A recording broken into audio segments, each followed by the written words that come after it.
Hello learners, आप सभी को प्यार भरा नमस्कार। ज्ञानस्थली क्लासेस में आपका बहुत बहुत स्वागत है।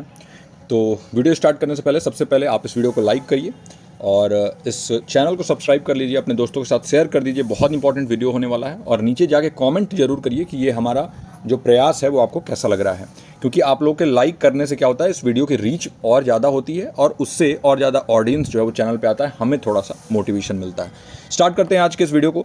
फेमस पर्सनालिटीज़ का हमारा सीरीज चल रहा है और आज हम कवर करने वाले हैं इवान पावलो। बहुत इंपॉर्टेंट पर्सनालिटी। अगर हम बात करें साइकोलॉजी में, अगर हम बात करें एजुकेशन में, तो इन दोनों ही स्ट्रीम्स में बहुत इंपॉर्टेंट है, यानी आपके दो सब्जेक्ट्स में बहुत इंपॉर्टेंट रोल प्ले करते हैं। और इन जनरल भी अगर आप इनके बारे में जानना चाहते हो, फेमस पर्सनालिटीज़ के बारे में जानना चाहते हो, यूजीसी नेट आपका 2024 वाला जो कैंसल्ड एग्जाम है उसके पेपर 1 के लिए भी ये हेल्पफुल है। और अगर आपका एजुकेशन या साइकोलॉजी पेपर 2 है तो उसके लिए भी इंपॉर्टेंट है।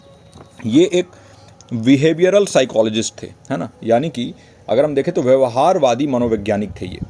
और इनका जन्म हुआ था 1849 में, रसिया के रहने वाले थे ये, और 1936 में इनकी मृत्यु हुई।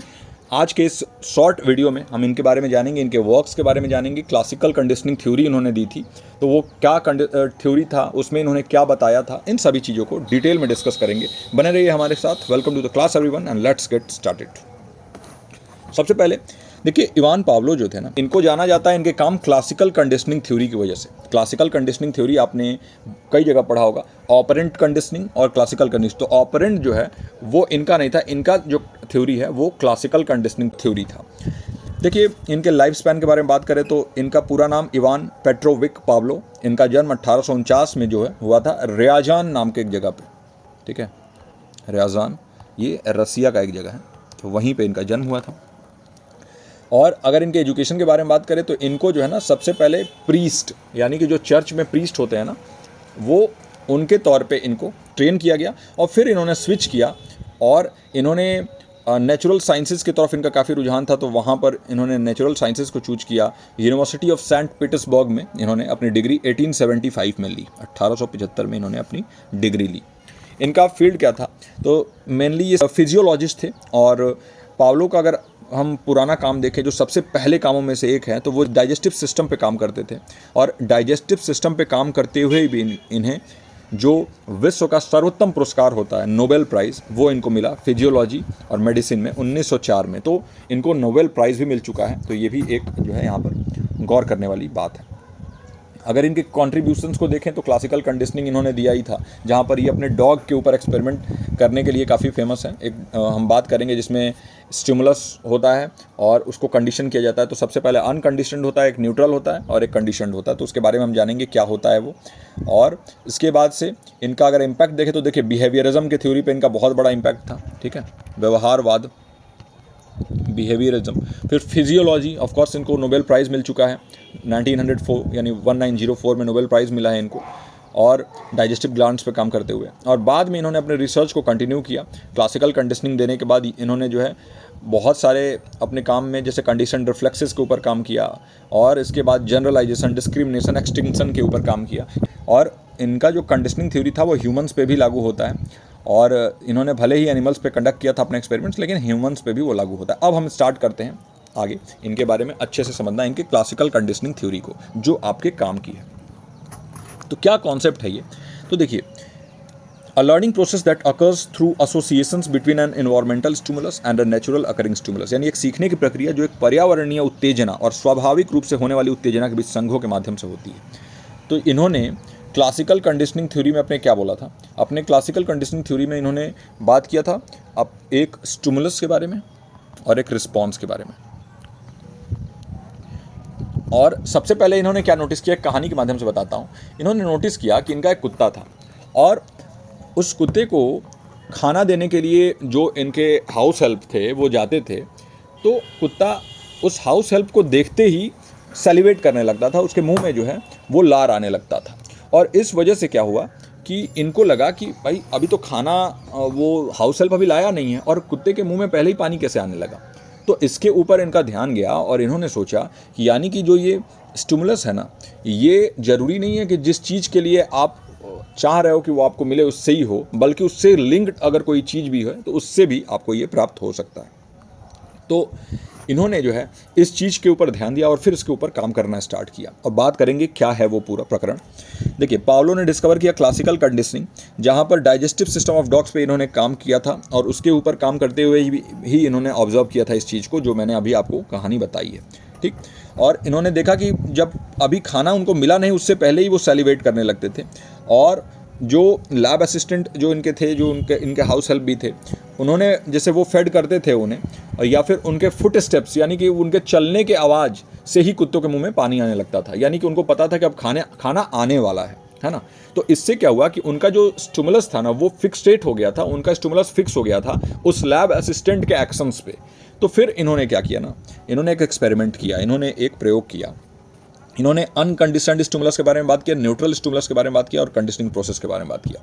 तो फूड जो है ना, वो क्या है, नेचुरली और ऑटोमेटिकली ट्रिगर करता है सैलिवेशन को। आपको भी पता है कि जब बहुत स्वादिष्ट भोजन आपके सामने आता है तो आपके मुंह में भी पानी आ जाता है, और नेचुरल है, मेरे मुंह में भी पानी आ जाएगा, आपके मुंह में पानी आ जाएगा, अगर वो आपका स्वादिष्ट भोजन, आपका फेवरेट भोजन है तो वैसे ही ये फूड जो है, ये ऑफकोर्स अनकंडीशनड स्टिमुलस में क्या होगा, ये तो नेचुरली ही ट्रिगर करता है ना। और उससे अनकंडीशनड रिस्पॉन्स आता है, यानी कि वो रिस्पॉन्स जो आपका सैलिवेशन वाला आ रहा है, जो आपके मुंह में पानी आ रहा है, वो बिल्कुल कंडीशन नहीं किया गया, उसको किसी भी प्रकार से उसको जो है एक्सपेरिमेंट के थ्रू कंडीशन नहीं किया गया। न्यूट्रल स्टिमुलस क्या हुआ, यानी कि तटस्थ उत्तेजना, स्टिमुलस मतलब उत्तेजना है ना। तो वो क्या हुआ, कोई भी जैसे एक बेल हो गया, यानी कि एक घंटी बजा दिया कोई, किस टोन, या फिर जो इनके लैब असिस्टेंट या फिर इनके हाउस हेल्प का जो चलने का आवाज़ था, जो उनके जूते का आवाज़ था, वो ये न्यूट्रल स्टिमुलस हो गया। तो स्टार्टिंग में तो उससे सैलिवेशन नहीं हुआ। फॉर एग्जांपल, आपके लिए मैं एग्जांपल देकर समझाता हूँ। आपने एक डॉग खरीदा और उस डॉग को अभी जस्ट आप लेके घर में आए हो, इसके बाद आपने उसको खाना दिया, तो खाना देखते ही उसके मुंह में पानी आ गया। फिर अगले दिन भी आपने उसको एक फिक्स टाइम पे खाना दिया, फॉर एग्जांपल 8 AM, 8 बजे सुबह आपने उसको खाना दिया। फिर आपने 8 बजे सुबह दिया और आप ही दे रहे हो, और आप किचन से चल के आते हो उसको खाना देने के लिए हर बार। तो जब 1 दिन हुआ, 2 दिन हुआ, 3 दिन हुआ, चौथे दिन से क्या होगा कि जैसे 8 बजेगा और आप किचन में जाओगे, और किचन से जैसे आपके चलने की आवाज़ बाहर आएगी, इसके डॉग के मुंह में पानी आने लगेगा। यानी कि जो वो न्यूट्रल स्टिमुलस था, जो आपके चलने, पैर के जो चलने की आवाज़ थी, वो एक न्यूट्रल स्टिमुलस थी, लेकिन वो कंडीशनड स्टिमुलस बन गई, है ना। यानी कि उस कुत्ते ने लिंक कर लिया कि अब जो है आप चल के आ रहे हो, यानी कि अब उसको खाना मिलने वाला है, और खाना देखने से पहले उसके मुंह में पानी आ गया। और यही बात जो है वो पावलो ने अपने थ्योरी के थ्रू, अपने एक्सपेरिमेंट के थ्रू प्रूव किया। कंडीशनिंग प्रोसेस में इन्होंने क्या किया, पावलो ने एक घंटी रखा, और जब भी वो अपने कुत्ते को खाना देते थे उससे पहले वो घंटी बजा देते थे। घंटी स्टार्टिंग में न्यूट्रल स्टिमुलस था, उस घंटी बजाने से कुत्ते के मुंह में पानी नहीं आता था, सैलिवेट नहीं करता था वो। बट ओवर द टाइम, जैसे जैसे समय बीता, वैसे वैसे जैसे वो घंटी बजाते थे और खाना उसको प्रेजेंट करते थे, तो जैसा उन्होंने घंटी बजाया उसके मुंह में पानी आने लगा। तो खाना प्रेजेंट करने से पहले ही वो पानी आने लगा, यानी न्यूट्रल स्टिमुलस जो है ना, ये कंडीशनड स्टिमुलस बन गया, है ना। और ये जो घंटी है, ये खाना देने से पहले सिर्फ घंटी बजाने से ही उसके मुंह में सैलिवेशन होने लगा, हाँ, ट्रिगर हो गया सैलिवेशन, और वो एक कंडीशनड रिस्पॉन्स बन गया, है ना। तो कंडीशन का मतलब क्या होता है, किसी चीज़ को आप कंडीशन करते हो, मतलब आप तराशते हो, है ना, तराशना। तो कंडीशन का मतलब क्या हुआ, स्टार्टिंग में तो उससे कोई फ़र्क नहीं पड़ता था कि आप बेल बजा रहे हो, लेकिन धीरे धीरे ओवर द टाइम जैसे आपने बेल बजाया, उसको अब लग गया कि हाँ, हर बार जब बेल बजता है तो खाना मिलता है, तो इस बार भी बेल बजेगा तो खाना मिलेगा। तो वो न्यूट्रल स्टिमुलस एक कंडीशन स्टिमुलस बन गया, और फिर एक उसके मुंह में जो पानी आया वो एक कंडीशन रिस्पॉन्स हो गया, है ना। तो ये चीज़ें आई होप कि आपके क्लासिकल कंडीशनिंग के जितने भी डाउट्स थे उनको क्लियर कर दिया होगा इन्होंने। कुछ की कॉन्सेप्ट्स के बारे में बात कर देते हैं। तो देखिए, शॉर्ट फॉर्म में भी पूछ सकता है, UCS यानी अनकंडीशनड स्टिमुलस बोलते हैं। एक ऐसा स्टिमुलस, एक ऐसी उत्तेजना जो स्वाभाविक रूप से या फिर स्वचालित रूप से पूर्व कंडीशनिंग के बिना प्रतिक्रिया का ट्रिगर करती है। यानी कि आपके सामने भोजन ला दूंगा मैं, फॉर एग्जांपल आपका जो है वो मटर पनीर फेवरेट सब्जी है, या फिर आपका जो है वो मशरूम दो प्याजा फेवरेट सब्जी है। मैंने क्या किया, आपके सामने मटर पनीर या मशरूम दो प्याजा ला के रख दिया, तो नेचुरली आपके मुंह में जो है वो पानी आएगा, आप सेलिब्रेट करोगे। तो ये एक अनकंडीशन स्टिमुलस है, मैंने इसके लिए आपको कंडीशन नहीं किया है, ये नेचुरल फेनोमेना है। अनकंडीशन रिस्पॉन्स जो आपके मुंह में पानी आया उस सब्जी को देख के वो है, यानी कि इसको भी अभी देखिए, जहाँ भी अन आ जाए तो इसको अभी किसी भी तरीके से छेड़छाड़ नहीं किया गया है। कंडीशन स्टिमुलस क्या हुआ, अब मैं क्या करता हूँ, हर बार ऑफिस से आता हूँ तो मैं कुछ ना कुछ आपके लिए लेके आता हूँ, है ना। मैं जब भी ऑफिस से घर आता हूँ तो मैं कुछ ना कुछ खाने के लिए ले आता हूँ। तो जैसे मैं ऑफिस से अब घर आऊँगा और मैं घर का बेल बजाऊँगा ना, तो आपके मुंह में पानी आ जाएगा कि आज कुछ खाने का, टेस्टी कुछ खाने को मिलने वाला है। तो वो क्या होगा, धीरे धीरे करके वो न्यूट्रल स्टिमुलस जो था ना, वो कंडीशनड स्टिमुलस बन जाएगा। पहले मैंने स्टार्टिंग में आया मैं और 1 दिन लेके आया, 2 दिन लेके आया, तो आपको उससे कोई फ़र्क नहीं पड़ा, बेल बजने से भी कोई फ़र्क नहीं। लेकिन जैसे जैसे ये ओवर द टाइम मैं करूँगा तो आपका ये न्यूट्रल स्टिमुलस कंडीशनड स्टिमुलस बन जाएगा। यानी एक पहले तटस्थ उत्तेजना एक यूसीएस के साथ जोड़े जाने के बाद, यानी अनकंडीशनड स्टिमुलस के बाद जोड़े जाने के बाद एक कंडीशनड प्रतिक्रिया को ट्रिगर करती है। वातानुकूलित नहीं होगा, है ना, ये एयर कंडीशन से इसने जोड़ दिया है। हिंदी ट्रांसलेशन में थोड़ा प्रॉब्लम हो जाता है। तो ये अनकंडीशनड स्टिमुलस जो है ये कंडीशन रिस्पॉन्स देने लगेगा जब आप इसको कंडीशन कर दोगे। तो फिर कंडीशन रिस्पॉन्स क्या हुआ, जब भी आप जैसे आपका जो कुत्ता है, जब आप बेल बजा रहे हो और उसका वो स्टिमुलस कंडीशन हो गया तो उसके मुंह में पानी आ गया, तो वो जो मुंह में पानी आने की प्रक्रिया है ना, वो एक कंडीशन रिस्पॉन्स है। तो the learned response to the previously neutral but now condition stimulus. पहले तो ये न्यूट्रल था, पहले आप बेल बजाते थे तो उसको में पानी नहीं आता था, लेकिन अब ये कंडीशन स्टिमुलस बन गया, है ना। तो ये की कॉन्सेप्ट्स थे इवान पाब्लो के। बहुत इंपॉर्टेंट थ्योरी है, बहुत मज़ेदार थ्योरी है, और इसको आप रियल लाइफ में टेस्ट करके देख सकते हो। ये इसकी सबसे मज़ेदार बात है। जनरलाइजेशन और डिस्क्रिमिनेशन के बारे में बात किया इन्होंने, सामान्यीकरण और भेदभाव। तो देखिए जनरलाइजेशन क्या हुआ, the tendency for a stimulus similar to condition stimulus to elicit the condition response. मतलब जो कंडीशन रिस्पॉन्स को प्राप्त करने के लिए जो कंडीशन स्टिमुलस के समान उत्तेजना की प्रवृत्ति है उसको हम जनरलाइजेशन कहते हैं। ये मतलब ये सामान्यीकरण हो जाता है ओवर द टाइम। फिर डिस्क्रिमिनेशन क्या होता है, the learned ability to differentiate between the condition stimulus and other stimuli that have not been paired with unconditioned stimulus.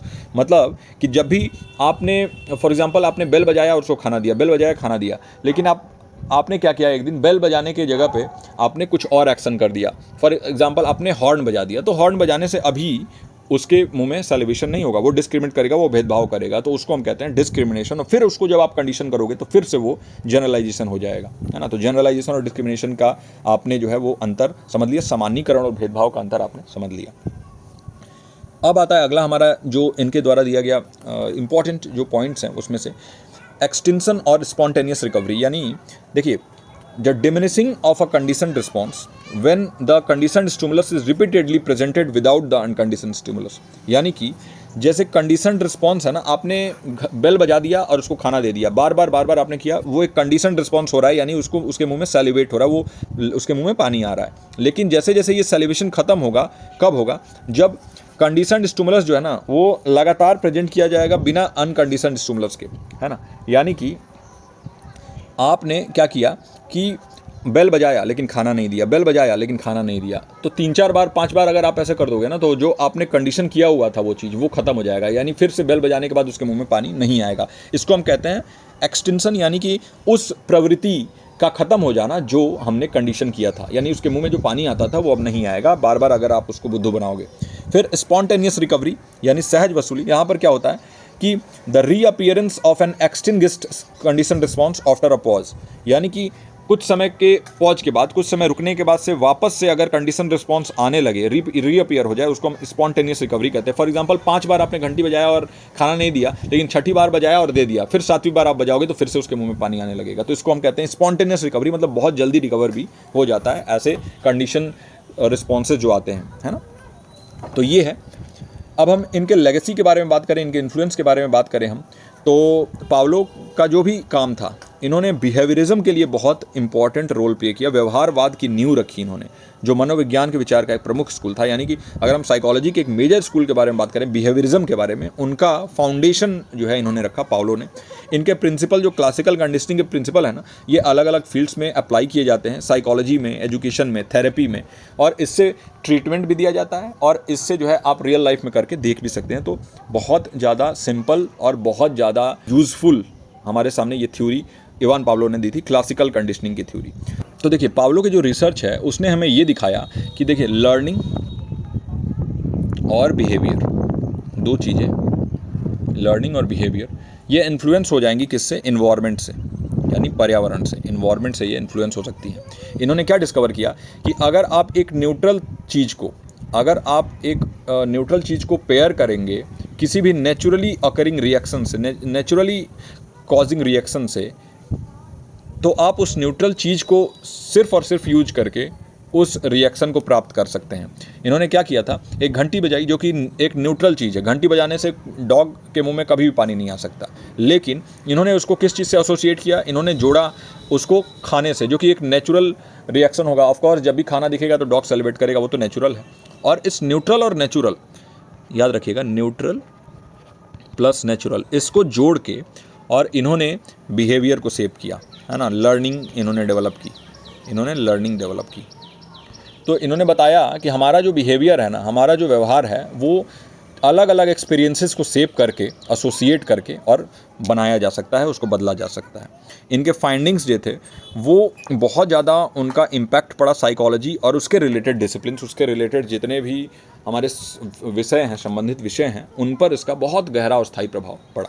तो ये थे इवान पाब्लो, और इनके बारे में हमने इनके अर्ली लाइफ के बारे में जाना। इनका जो डेथ था वो 27 फरवरी 1936 को हुआ था, 1936 को। कहाँ पे हुआ था? रसिया में ही, लेनिनग्राड नाम की जगह, जो अब सेंट पीटर्सबर्ग नाम से जानी जाती है ना, वहाँ इनका देहांत हुआ था।